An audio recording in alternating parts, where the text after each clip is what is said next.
This is my setup for wildlife photography for the next week.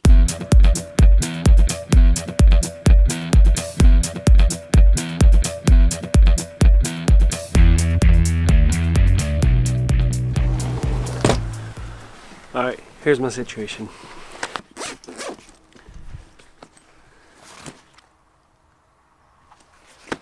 That's right, I got no lenses.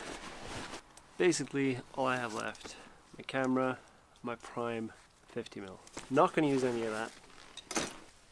I'll be doing some wildlife photography, and I've decided I'm just going to be using this, which is my iPhone 7, and with it I have one of these, which is to help me click the shutter button so I don't have to do that manually, and that's basically it.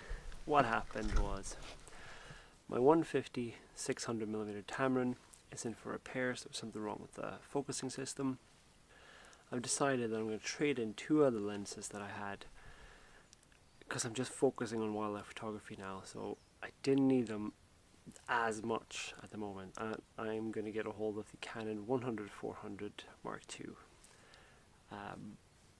Yeah, so that's it. So Chase Jarvis has a saying that the best camera is the one you have on you. So that's going to be the spirit that I approach this project with.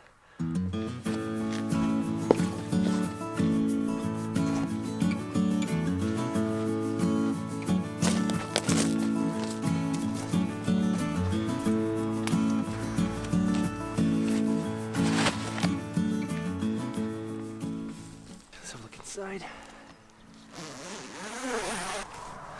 This is my viewing window here.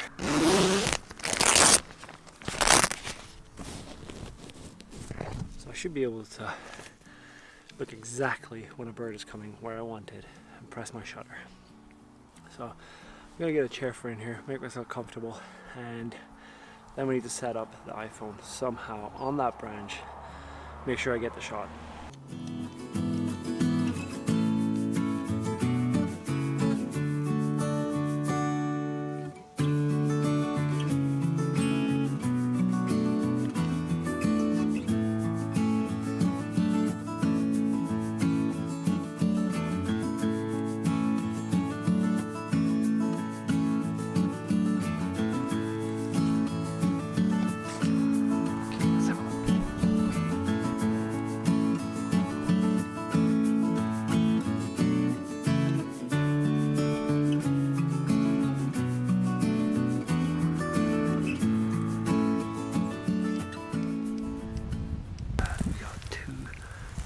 Of a blue tit right on the perch.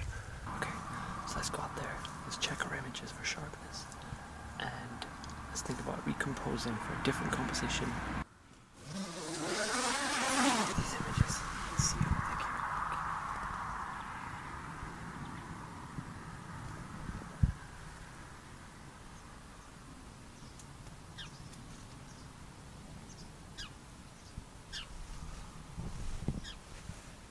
It's not super sharp when you focus, when you get up close, but that's a very nice image for an iPhone.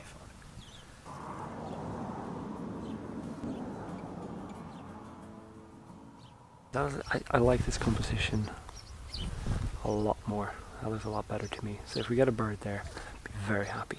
Let's get back into the hide.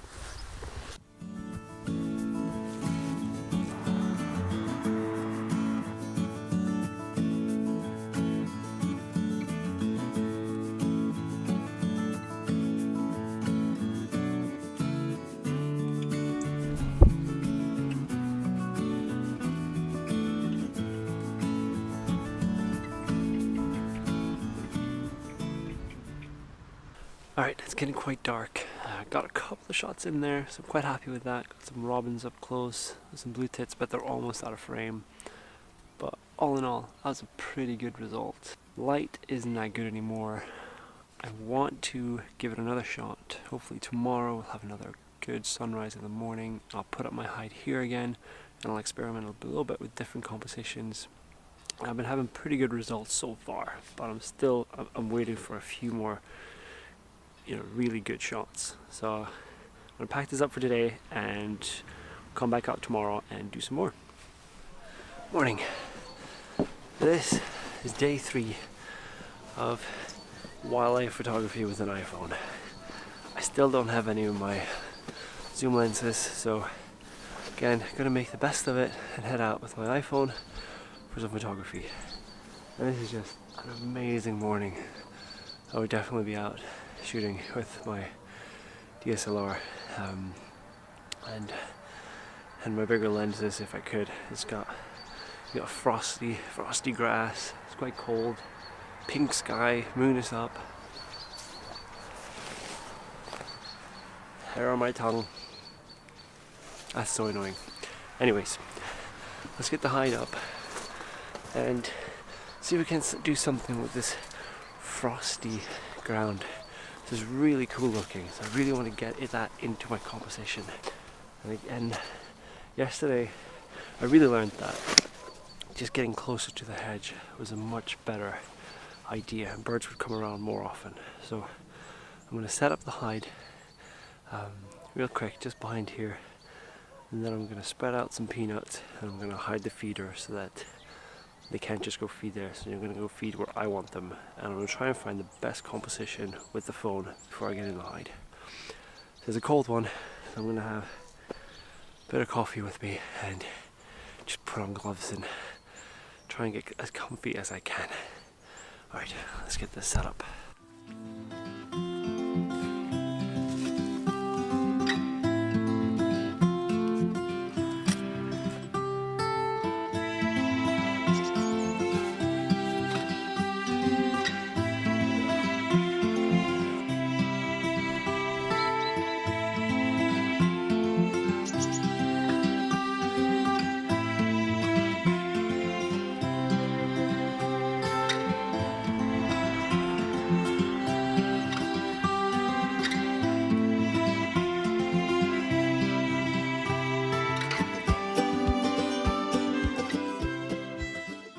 Alright, so that was really amazing. That only took a couple of minutes before the birds came out here and started feeding here. And that's a combination of having the feeder usually set up right next to here, so the birds are used to coming here for food. And it's a frozen day, so they depend a lot more on this kind of feed for their survival in the winter. When it's this frozen, it's hard to get any other kind of food. So what I noticed here as well, as you might have seen, was that the birds tended to land on this little tip before they went down here to feed, which is a great little observation that I can pick up and use. So I can put more of the feed down here. I'm quite happy to do that, as long as I don't get that in my frame. So loads of food for them to get here, and for the camera I can set it up and just get a nice composition right up against this here, which is where I want them to land.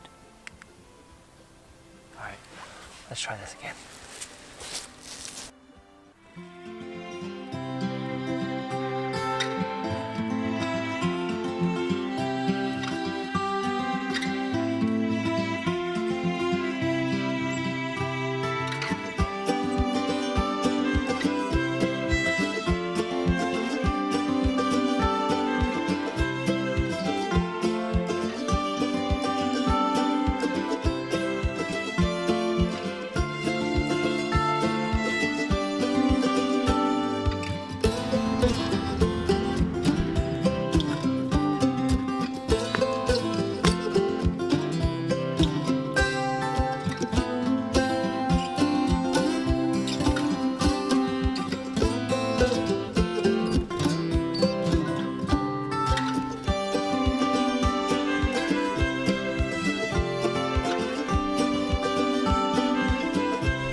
That looks really good from in the hide where I was sitting. Let's have a look on the phone to see how it turned out. So, nice one of a blue tit. Another one. Oh, this is a very sharp one. That is a great one. Alright, I think it's about time to wrap this video up. So for this video, I basically the essential things was my iPhone and a shutter release, which this one here works over Bluetooth. It's a little bit of a lag time, but it worked. That was just something you had to work with. Now the other equipment that I used in this video, like a hide and a little Gorilla tripod for my phone, they helped me, but they weren't essential.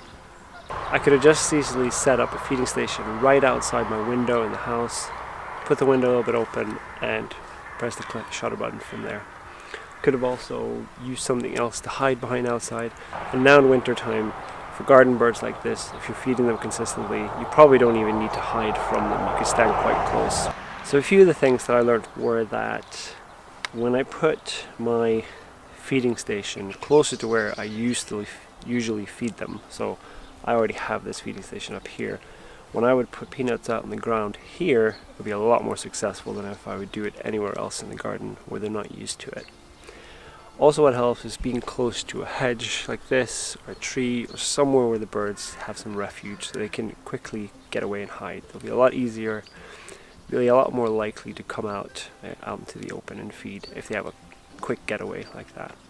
The other things that I use for it, I use the battery pack. It would take a while before I got the shots that I wanted, so I would run out of battery on my iPhone here and on the GoPro that I'm filming with.